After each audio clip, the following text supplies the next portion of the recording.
विरोधकांच्या काय सांगायला पाहिजे? हे बघा, जे विरोधक आहेत ते कायम या ठिकाणी सभागृहामध्ये तुम्ही गेले 2 सभागृह बघितलात, या ठिकाणी ते कुठलेही चांगले विषय आले असताना त्या ठिकाणी स्टंटबाजी करणे, लोकांमध्ये या ठिकाणी माईक वडावडी करणे, परत लोकांमध्ये नगरसेवकांमध्ये दहशत पसरविणे असे या ठिकाणी नगरसेवक वागतात. त्यामुळे आम्ही वारंवार त्यांना या ठिकाणी सूचना दिल्या होत्या की आपले जो हे सोलापूर महानगरपालिकेची जी सभा आहे ती व्यवस्थित चालली पाहिजे, कारण का अनेक सोलापूर जनतेच्या जिव्हाळ्याचे प्रश्न या ठिकाणी येतात आणि ते मांडत असताना कुठंतरी सोलापूरच्या विकासासाठी या ठिकाणी चांगलं काम या ठिकाणी आपल्या हातनं घडलं पाहिजे.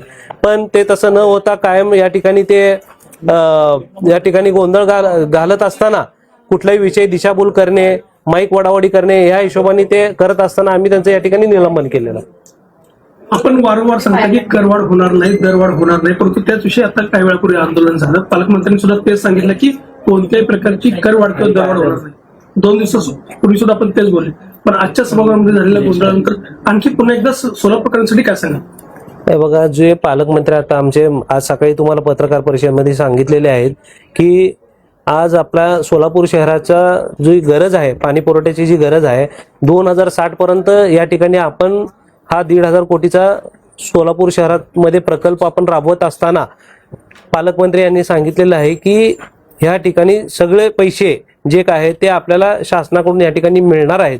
आणि ह्या मिळत असताना ह्याचा जे कॉन्ट्रीब्युशन मनी आपण देत असताना जर कुणाला गैरसमज होत असेल की आपण काय नागरिकांवर या ठिकाणी करवाढ करत आहे का, तर तशी करवाढ दरवाढ कुठलीही राहणार नाही आहे, एवढं सांगू इच्छितो. आणि सोलापूर शहराला रोज पाणी पुरवठ्याच्या दृष्टिकोनातून हे प्रोजेक्ट आहे आणि या ठिकाणी आपण राबवणार आहोत.